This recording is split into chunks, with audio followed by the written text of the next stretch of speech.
दोस्तों, आज इस एपिसोड में हम जानने की कोशिश करेंगे जीडीपी क्या है। वैसे तो जीडीपी एक बहुत बड़ा पैमाना है जो कि किसी भी देश की अर्थव्यवस्था को दर्शाता है, लेकिन हम इसे बहुत ही आसान शब्दों में जानने की कोशिश करेंगे।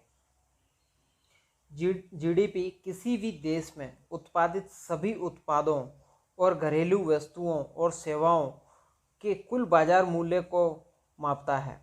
मतलब कि उस देश में कितनी वस्तुओं का उत्पादन हुआ है, मतलब कितने प्रोडक्ट मैन्युफैक्चर हुए हैं, उस देश में कितनी घरेलू वस्तुएं बनी हैं, मतलब जो उसी देश में उत्पादित की गई हैं, और कितनी सेवाएं उस देश ने प्रदान की हैं, मतलब उस देश में जो सर्विसेज क्रिएट किए हैं वो कितनी की हैं। इन सब का जब टोटल किया जाता है तो हमें जीडीपी मिलती है।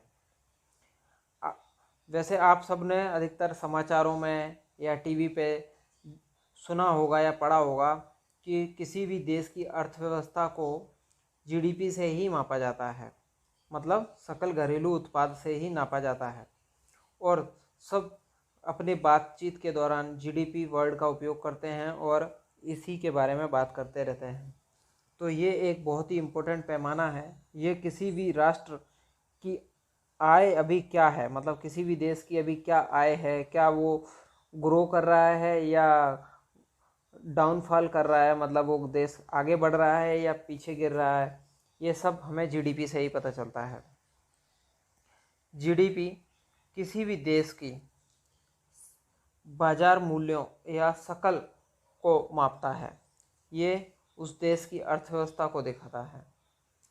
जीडीपी में कई चीज़ें शामिल नहीं होती हैं, जैसे कि कई माता पिता अपने बच्चों को अगर कोई चीज़ देते हैं, जैसे कि बॉन्ड देते हैं, स्टॉक्स देते हैं, वित्तीय सेवाएं का लेन देन करते हैं, सामाजिक सुरक्षा, चिकित्सा, बेरोजगारी बीमा, ऐसी कुछ चीज़ें हैं जो अपने बच्चों को हस्तांतरित करते हैं, या वो चीज़ें जो कि कहीं ना कहीं बैंकिंग सिस्टम में डायरेक्टली इन्वॉल्व नहीं है, वो सब चीज़ें जीडीपी के अंदर नहीं आ पाती हैं।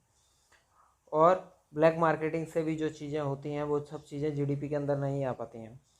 तो दोस्तों, इसलिए ज़्यादा से ज़्यादा कोशिश करें कि हमें हर दम हमारे देश को आगे बढ़ाना है, अच्छे प्रोडक्ट बनाने हैं, अच्छी सर्विसेज क्रिएट करनी है, ताकि हमारे देश की जीडीपी ग्रो कर सके और हमारा देश आगे बढ़ सके। तो हमने इस एपिसोड में जाना जीडीपी क्या है और इसका क्या महत्व है, और वो भी आम शब्दों में। फिर मिलते हैं किसी नए एपिसोड में नई जानकारी के साथ। तब तक के लिए अलविदा दोस्तों।